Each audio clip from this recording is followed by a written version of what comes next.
Hello दोस्तों, कैसे हैं आप सब। मोरल मंत्रा में आपको स्वागत है।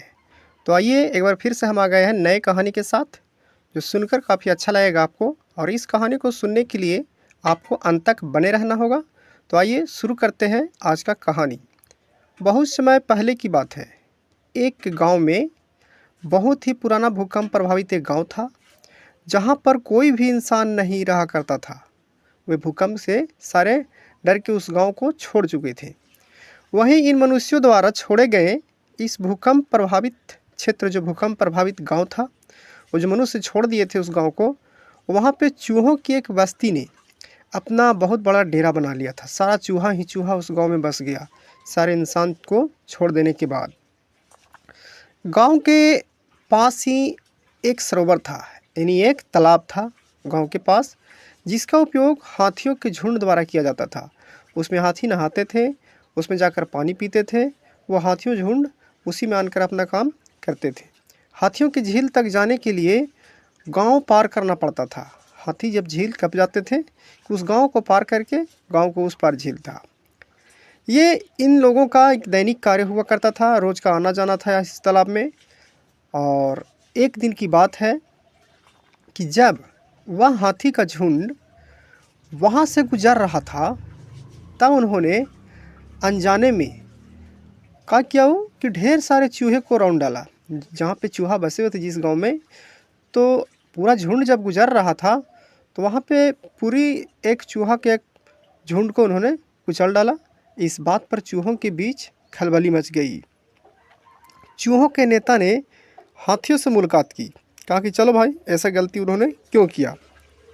जब हाथियों के नेता से मुलाकात की और उसने झील के लिए एक अलग रास्ता लेने का अनुरोध किया, कहा कि नहीं, झील तक जाने के लिए आपको अलग रास्ते से जाना होगा। साथ में उसने उसने वादा भी किया कि उनकी ज़रूरत के समय उनका पक्ष वापस किया जाएगा। ये सारे समझौते हुए चूहों के सर जो चूहों का नेता था से और हाथियों के नेता के बीच में एक वार्ता की गई, तो उसका वापस किया जाएगा। इस बात पर उस समय हाथी हंसे और आपस में ही उन्होंने बात करी कि इतने छोटे चूहे इन बड़े हाथियों की किसी भी तरह से मदद कर सकते थे। मदद तो कर सकते थे, लेकिन अब बात रही कि लेकिन फिर भी उन्होंने अपना वादा निभाया। दोनों के बीच में वार्ता हुई, दोनों के बीच में एक छोटा सा समझौता हुआ, उसको लेकर एक दोनों को एक राजी हुआ, वादा निभाया और एक अलग रास्ता अपनाने पर हाथियों के सरदार, जो हाथियों का नेता था, और जो चूहों के नेता के बीच, सरदार के बीच में जो आपसी सहमति हुई। और ऐसे कुछ दिन बीत गए और अब एक नई घटना सामने आई है।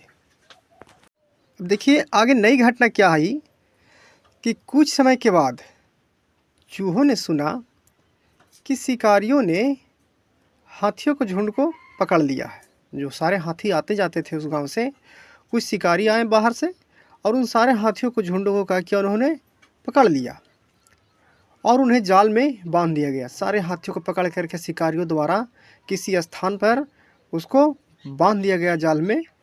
ऐसे सुनते ही वे तुरंत हाथियों को बचाने के लिए दौड़ पड़े। सारे चूहे इकट्ठे हुए।